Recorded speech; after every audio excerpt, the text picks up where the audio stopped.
This is the second great book that has rushed onto the world in the last 4 or 5 years. It's Christopher Hitchens' God is Not Great.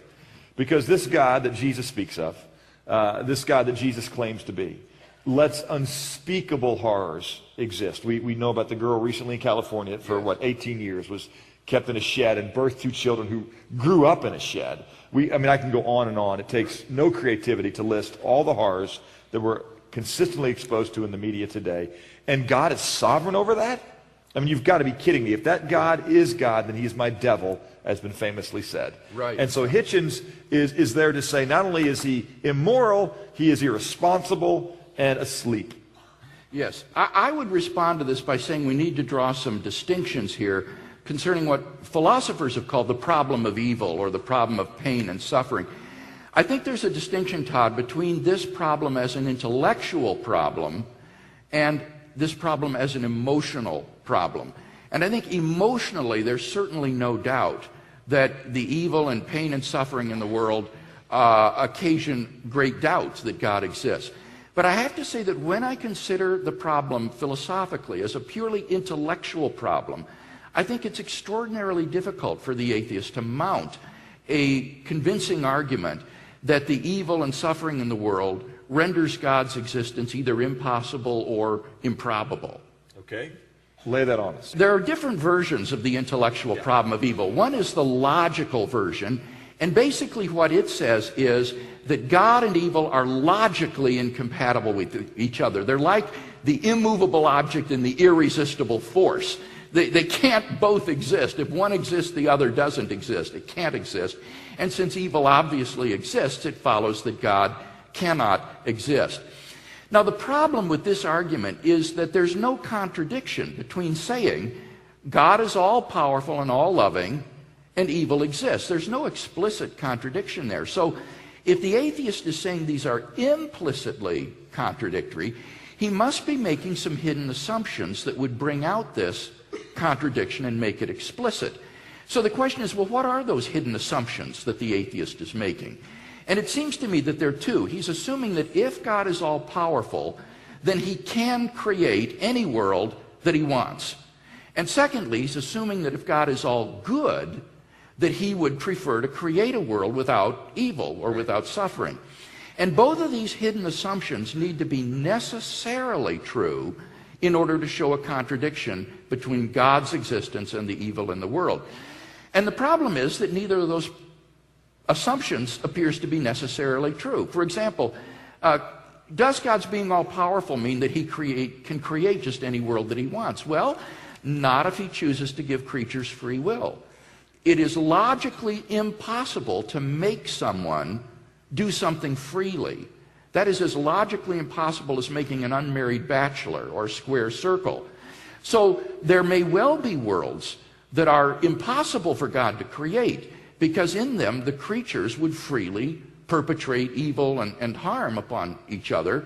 And if God wants a world to have significant moral agents in them who achieve moral goodness, he may have to put up with a good deal of moral evil as well. So that first assumption is just not necessarily true. And similarly, the second assumption, if God is... Let me interject with that. So what you're basically saying is that because God's going to create a perfect and good creation, that perfect and good creation must have in it creatures that have the ability to do things that are good, which include love. And in order to be able to love, you've got to have the ability to choose to not love. That's exactly right. In order for there to be moral goodness in a world, you've got to have more than robots or puppets. You've got to have free agents. And once you do that, then things can get out of control, in the sense that these agents can perpetrate evil and harm upon one another, which God could prevent only by removing their freedom of the will, in which case he removes moral goodness as well. Which makes it a moral world, which is not a perfect world. Right. It would be a world without any sort of moral goodness. So it's simply not true that God's being all-powerful means that he can just create any old world that he desires, as the atheist seems to assume. And the second assumption I don't think is necessarily true either. That is that if God is all good, then he prefers a world without evil and suffering. We all know cases in which we permit evil and suffering to occur for some greater good that can be brought about. C.S. Lewis once remarked, I think very aptly, what do people mean, I'm not afraid of God because I know that he is good? Have they never even been to the dentist? And of course, Lewis wrote that before Novocaine was used when they drilled on your teeth. We know cases where we allow pain and suffering to occur for some sort of greater good. Every parent, I think, knows that fact. So that second assumption just isn't true either. And therefore, the atheist has failed to show any sort of logical inconsistency between God and the existence of evil.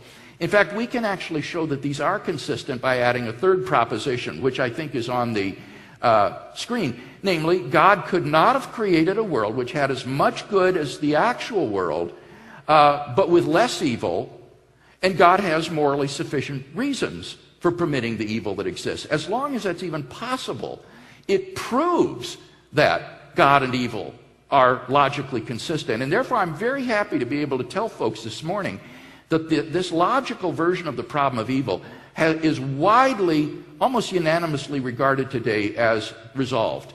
Even by atheist philosophers, they don't press this problem anymore because they've recognized that it's just impossible for the atheist to prove it's impossible for God and evil to coexist, and it's very easy for the theist to offer an explanation or an account of how they might be coexistent. In fact, when I was with you in downtown Dallas, when you discussed this with Christopher Hitchens, and while Hitchens was winsome and hilarious and gave lots of anecdotal stories, at the end of the day, he could not argue against the existence of God and even acknowledged what about the Christian solution to evil. Yes, that was one thing that was surprising about Hitchens, wasn't it? Was that he had the honesty to admit that, yes, at the end of the day, this argument really doesn't go through.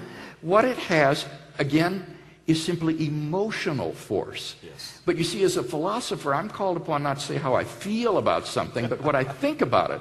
And when you think about it... That's what men get in trouble with their wives, right well, there. You're granted, but you realize we're not that. dealing Can I with tell my wives. wife I'm a philosopher? I'm not supposed to feel. Let me explain to you what you don't understand. I've tried that. That doesn't work well. My wife has learned to argue logically with me. Oh, goodness. All right. So, Hitchens, I think he said that, look, the Christian argument for evil is cogent, it's coherent, if it was true. And then I think I love the way you summarized that debate. It wasn't a debate because he didn't come prepared. Do you remember what you said to him at the end of that? Well, I think I do. What do you remember? I think what you did is you basically said, Christopher, and I think you were going to be together with him shortly after that. Right. We had a debate scheduled at Biola University just 2 weeks after this panel discussion in Dallas. Right. And so you said to him... I said, after summarizing the arguments and his failure to refute them, he was seated to my left, and I turned to him and I said, so I hope, Mr. Hitchens, that when we meet in 2 weeks at Biola University, you have done substantially more study on these arguments so that you can discuss them in a more significant way. Yeah, you basically undressed him. You basically said, you just acknowledge that everything I've said is true. You're not, what you have is no really philosophical or intellectual support, and I couldn't even debate you. And the funny thing is, he didn't do that homework. No, of course. He showed up unprepared at Biola as well. Because what Bill Maher does, what Christopher has done is, you're right, they appeal to the emotion. Yeah. They use humor to distract. Ridicule is one of their most important weapons. Satire and ridicule. And that will persuade people in a way that often argument will not. Right. Because people, unfortunately, so often don't think logically. They don't know how to think logically. That's why I love that song that Sasha sung about what if you go deeper than your simple-minded friends and begin to poke holes in the logic. Yeah. You suddenly discover that all of this atheist rhetoric is just that. It's mere rhetoric and emotional appeals. Yeah. Which, boy, it sure helps me sleep well until I'm honest. I mean, it allows me in the public square, but laying in bed at night, I think the simple-mindedness pierces our hearts, and that's God reaching out, drawing you back, saying, hey, consider me away from the